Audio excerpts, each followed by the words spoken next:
கண்ணியத்துக்குரிய என் அன்பு சகோதர சகோதரிகளே, இன்னும் சில தினங்களில் ரமதான் நம்மை விட்டு பிரிய இருக்கின்றது.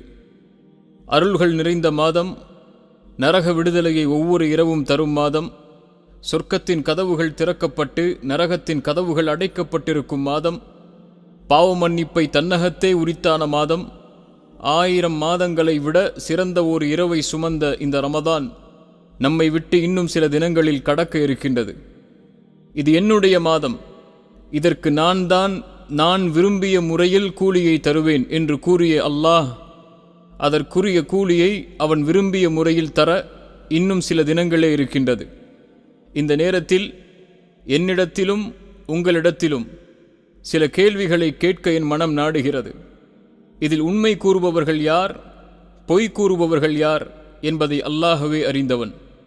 இதோ அந்த கேள்விகள்.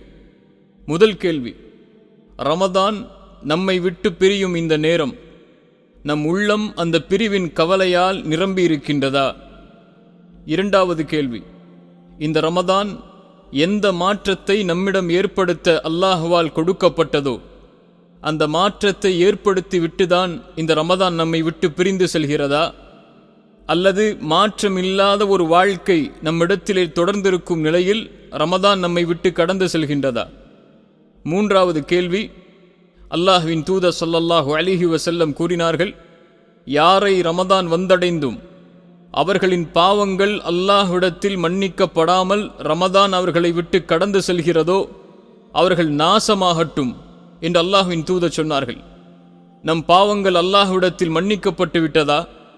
மன்னிக்கப்பட வேண்டுமென்றால் நாம் செய்த பாவங்களை நினைத்து மனம் வருந்தி இனிமேல் இதனை செய்யக்கூடாது என்ற உறுதியை ஏற்று அல்லாஹ்விடத்தில் மன்றாடி இருக்க வேண்டுமே.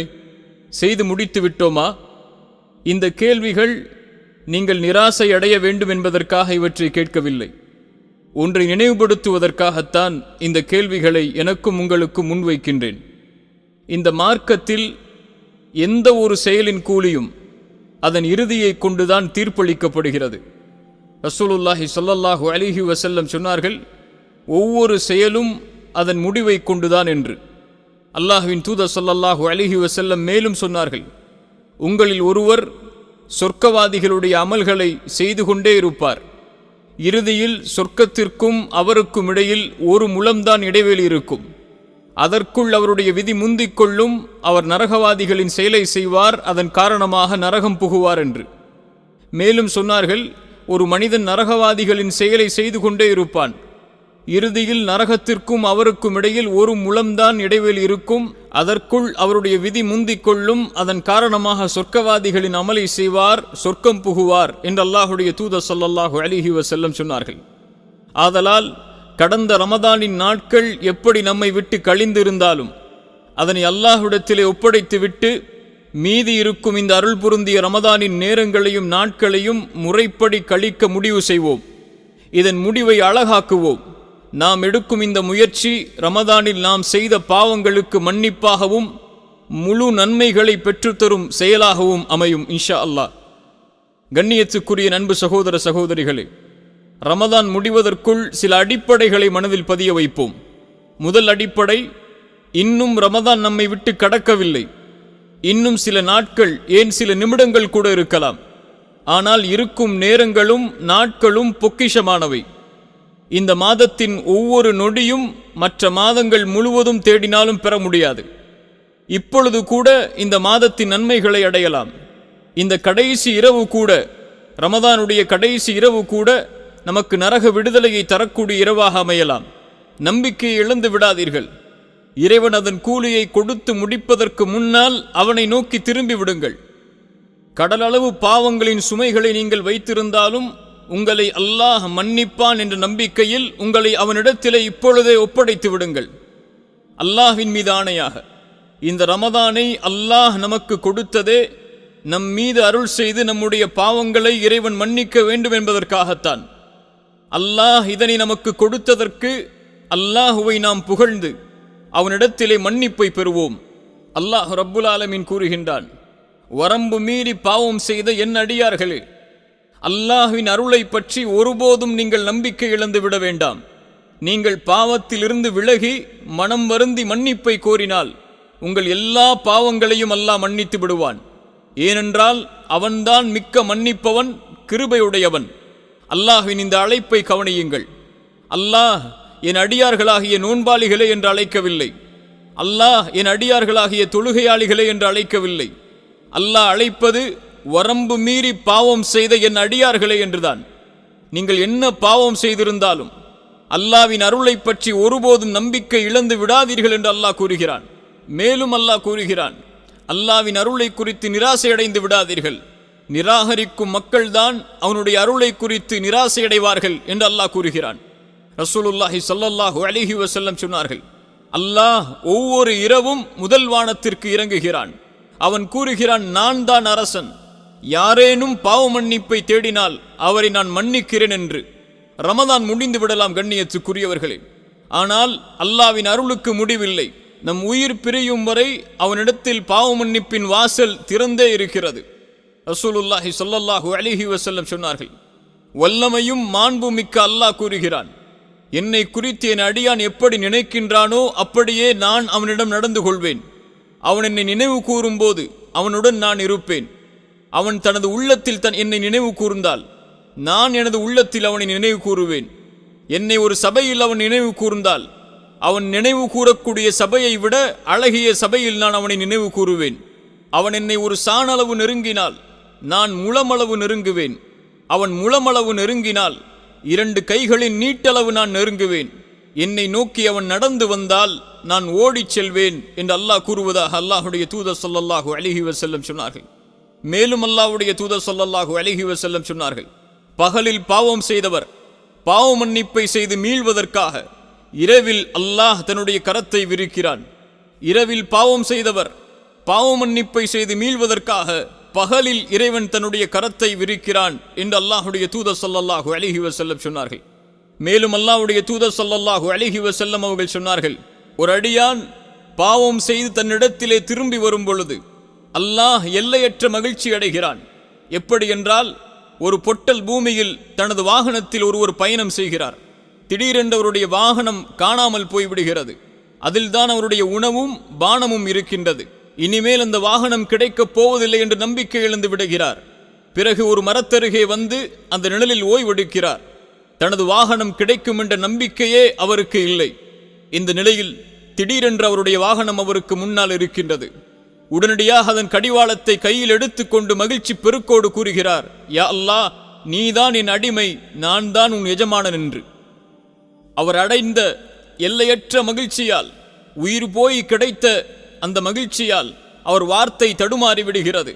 அதுபோல்தான் எப்படி இந்த அடியான் தொலைத்த வாகனம் தொலைத்த உணவு கிடைத்த போது தன் உயிரே திரும்பி வந்ததை போன்று மகிழ்ச்சி அடைந்து அந்த மகிழ்ச்சியில் என்ன வார்த்தை பேசுகிறோம் என்று கூட தெரியாமல் தவறுதலாக வார்த்தையை வெளிப்படுத்துகிறாரோ, இந்த அடியான் அடையக்கூடிய மகிழ்ச்சியை விட அல்லாஹ் ரப்புல் ஆலமீன் பாவம் செய்த அடியான் தன்னை நோக்கி திரும்பி வரும்போது மகிழ்ச்சி அடைகிறான் என்று அல்லாஹுடைய தூதர் ஸல்லல்லாஹு அலைஹி வஸல்லம் சொன்னார்கள். கண்ணியத்துக்குரியவர்களே, ரமதானின் இறுதி நாட்களை நெருங்கக்கூடிய நாம் நம்மிடத்திலே இந்த ரமதானில் நன்மைகள் இருந்தால் அல்லாஹ்வை புகழ்வோம். பாவங்கள் இருந்தால் அது எதுவாக இருந்தாலும் எவ்வளவு எண்ணிக்கையுடையதாக இருந்தாலும் அல்லாஹ்விடத்திலே மனமுருகி மன்னிப்பை தேடுவோம். அல்லாஹ் எம்முடைய பாவங்களை நிச்சயமாக மன்னிப்பான். இரண்டாவது அடிப்படை, ரமதானில் செய்த அமல்கள் அல்லாஹ்விடத்தில் அங்கீகரிக்கப்படுமா என்ற பயம் உள்ளத்திலே இருக்க வேண்டும்.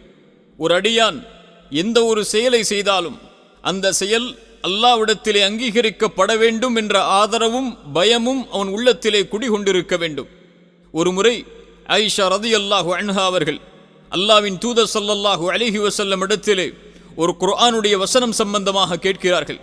அல்லாஹ் கூறுகிறான், எவர்கள் தங்களுக்கு இயன்ற வரையில் தானம் கொடுப்பதுடன் அவர்களுடைய உள்ளங்கள் நிச்சயமாக தாங்கள் இறைவனிடம் செல்வோம் என்று பயந்து கொண்டிருக்கும் என்ற வசனத்தை ஓதிவிட்டு, அல்லாஹ்வின் தூதரே, தானம் செய்துவிட்டு இறைவன் மீது பயம் கொள்ளும் இவர்கள் விபச்சாரம் செய்வார்களா, மது அருந்துவார்களா, திருட்டு போன்ற காரியங்களில் ஈடுபடுவார்களா, அதனால்தான் அந்த பயமா என்று பொருள்பட கேட்டார்கள்.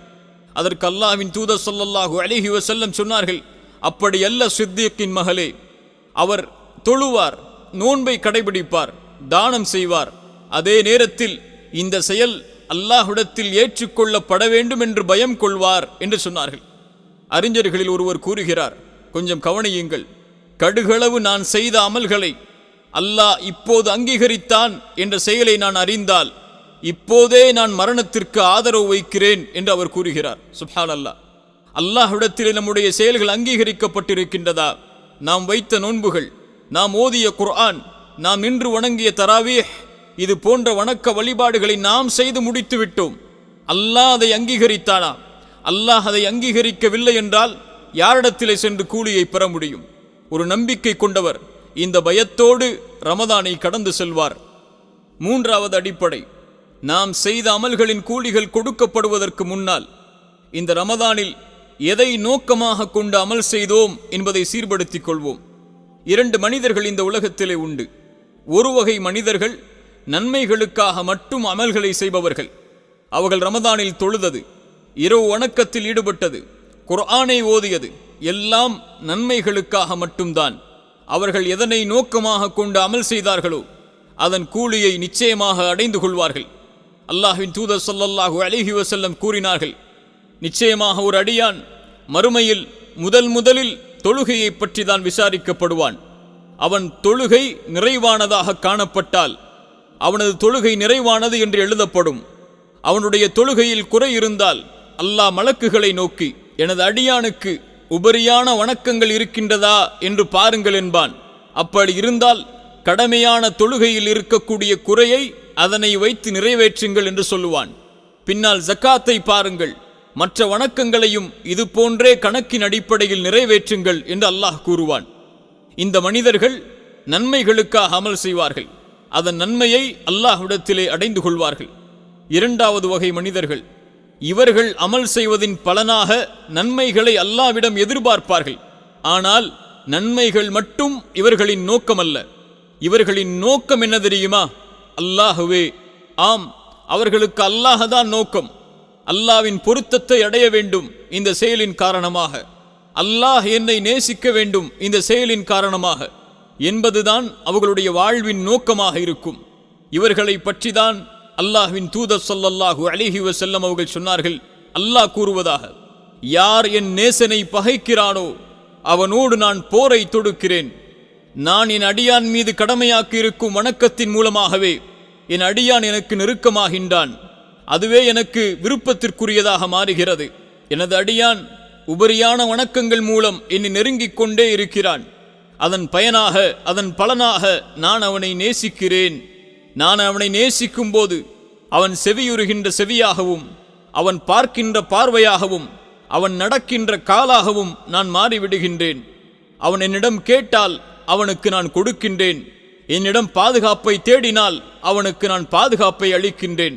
மேலும் அல்லாஹ்வுடைய தூதர் சொன்னார்கள், கொஞ்சம் கவனியுங்கள், அல்லாஹ் ஒருவர் மீது அன்பு கொண்டால் அவருக்கு அல்லாஹ் செய்யக்கூடிய கிருபையை பாருங்கள். அல்லாஹ் கூறுகிறான், எந்த ஒரு முஃமினுடைய உயிரை கைப்பற்றும் போது அடையும் தடுமாற்றம் போன்று நான் செய்கின்ற வேறு எந்த காரியத்திலும் நான் தடுமாற்றம் அடைவதில்லை. ஏனெனில் என் அடியான் மரணத்தை வெறுக்கிறான். நான் அவனுக்கு வேதனை அளிப்பதை, அந்த மரண நேரத்தில் அவன் அடையக்கூடிய வேதனையை நான் அவனுக்கு கொடுப்பதை வெறுக்கிறேன் என்று அல்லாஹ் கூறுவதாக அல்லாஹுடைய தூதர் ஸல்லல்லாஹு அலைஹி வஸல்லம் சொன்னார்கள். ஆம், இவர்களின் நோக்கம் அல்லாஹ்.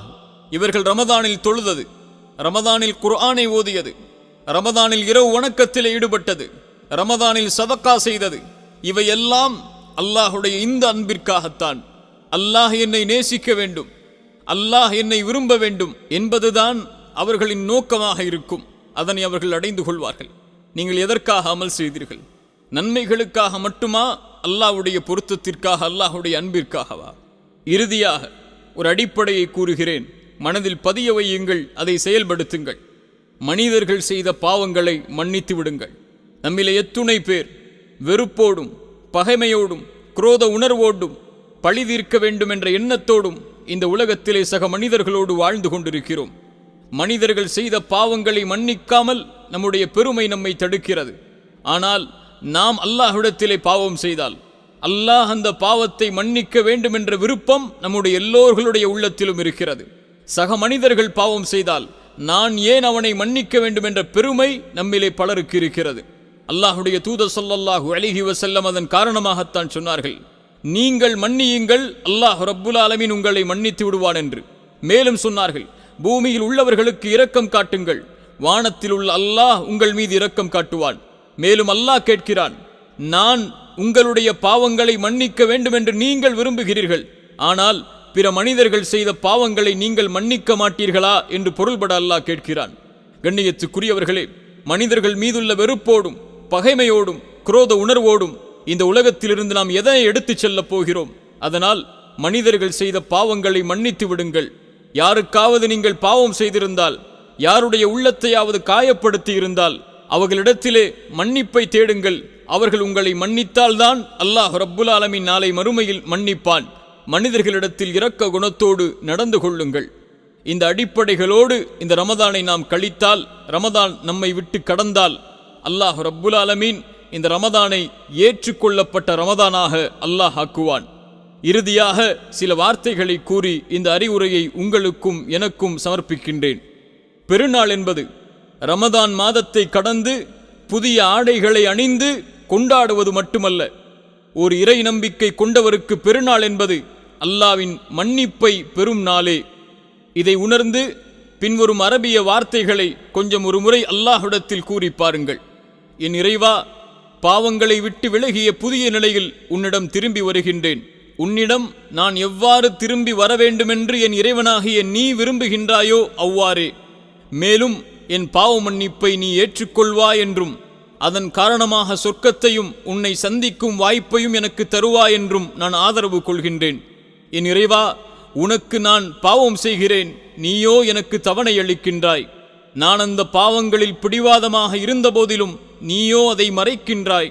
என் இறைவா, நீ பாவங்களை மன்னிக்கக்கூடியவன், நீ அன்பு காட்டக்கூடியவன். எல்லா படைப்புகள் மீதும் மேலும் எல்லா அடியார்கள் மீதும் நீ கருணை உள்ளவனாக இருக்கின்றாய். என் இறைவா, அழுத நிலையில் உன்னை நோக்கி வருகின்றேன். மனம் வருந்திய நிலையில் என் கண்ணீர் அதிகரித்து கொண்டே இருக்கின்றது. நீதான் உன் வசனத்தில் உன் அருளில் நம்பிக்கை இழக்காதீர் என்று கூறியிருக்கின்றாய். மேலும் நீ என்னை மன்னிக்கும் நாளே நான் மகிழ்ச்சி அடையும் நாளாகும்.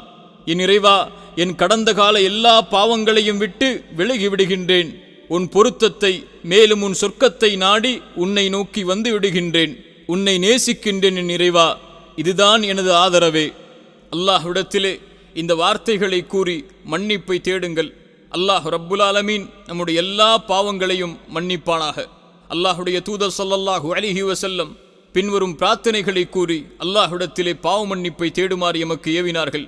அல்லாஹுடைய தூதர் ஸல்லல்லாஹு அலைஹி வஸல்லம் அவர்கள் சொன்னார்கள், யா அல்லாஹ், நீயே என் எஜமானன், உன்னை தவிர வணக்கத்துக்குரியவன் யாரும் இல்லை. நீதான் என்னை படைத்தாய், நான் உன் அடிமை. உனது உடன்படிக்கையின்படியும் வாக்குறுதியின்படியும் என்னால் இயன்றவரை நடப்பேன். நான் செய்த தீமையை விட்டு உன்னிடம் பாதுகாப்பை தேடுகிறேன். நீ எனக்கு செய்த அருளோடும் நான் செய்த பாவத்தோடும் உன்னிடம் மீள்கிறேன். எனவே என்னை மன்னிப்பாயாக. உன்னை தவிர யாரும் என்னுடைய பாவங்களை மன்னிக்க முடியாது. என் இறைவா, என் தவறையும் என் அறியாமையையும் எனது காரியங்கள் அனைத்தையும், நான் வரம்பு மீறியதையும், என்னிடம் இருந்து ஏற்பட்டதாக நீ அறிந்த அனைத்தையும் மன்னித்து விடுவாயாக. இறைவா, எனது தவறுகளையும் வேண்டுமென்றே செய்ததையும் அறியாமல் செய்ததையும் விளையாட்டாக செய்ததையும் மன்னிப்பாயாக. இறைவா, நான் முந்தி செய்ததையும் பிந்தி செய்ததையும் இரகசியமாக செய்ததையும் வெளிப்படையாக செய்ததையும் மன்னிப்பாயாக. நீயே முற்படுத்துபவன், நீயே பிற்படுத்துபவன், நீயே அனைத்து பொருட்களின் மீதும் ஆற்றல் உள்ளவன். அகூலு கௌலி ஹாதா அஸ்தகுஃபிருல்லாஹ் லீ வலக்கும்.